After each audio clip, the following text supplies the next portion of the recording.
Hey everyone, John Henry here from School of Trade, and today we're going to be taking a look at a wave short here on the Russell.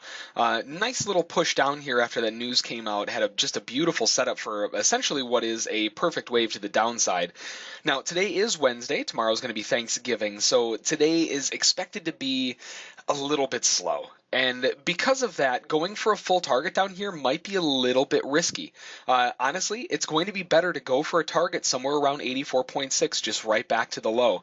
Now, we'll see what happens. If it comes down to the low and breaks it, we may be able to extend a little bit farther down, but we've got to be cognizant of the fact that today is going to be slow.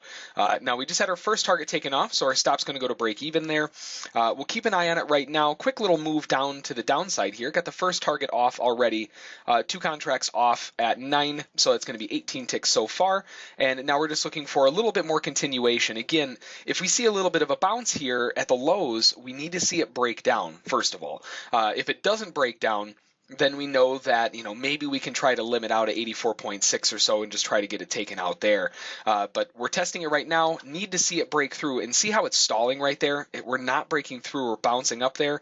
I'm going to try to get my profit off at 84.6. It's a little bit more aggressive, but the fact that we're bouncing right there, see how we're already turning back to green, really don't want to see that come back up. So I'm actually going to lock my stop in as well, just above a reversal bar, which would be at 85.5.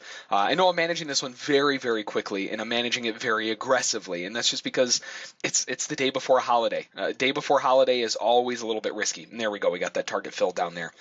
So quick little scalp more than anything else on this one. We got it filled at 13, two off at 13. So it's just an aggressive type of day. You're expecting it to be a little bit more sideways. Every time we break a new high, you're expecting it to reverse down to the lows. Every time you break down to a new low, you're expecting it to reverse back up to the highs. So this push back down here, you're expecting it to go right back to the upside again. Now, when it goes back up to the upside, when it hits, a range high, or maybe that range is here or the high of day, you're expecting it to fade right back inside. So quick little back and forth kind of action here. Overall, fast little trade there, but we got two off at 9, that's 18, plus another 26. That gives us 44 ticks on the trade. It's exactly where we like to be. So $440, quick little scalp short. Only took, under a minute or two. Yeah, I've only been recording for 2 minutes. So fast little launch down there. Beautiful picture-perfect wave to the downside here after that failure off the highs. Now we're looking for a failure off the lows. That's why we're taking our target a little bit more aggressively down here, 84.6. So be careful for the rest of the day. It's only 8:30. We got plenty of time. We'll probably get some more decent moves today, but you've got to expect it to be a little bit sideways, a little bit kind of cautious trading today. So hope everyone has a good Thanksgiving. We'll see everyone next week. So that's going to be the trade for today. If you have any questions about it, feel free to send an email to School of Trade. Don't forget to check out our trial at schooloftrade.com. And as always, we'll catch you next time.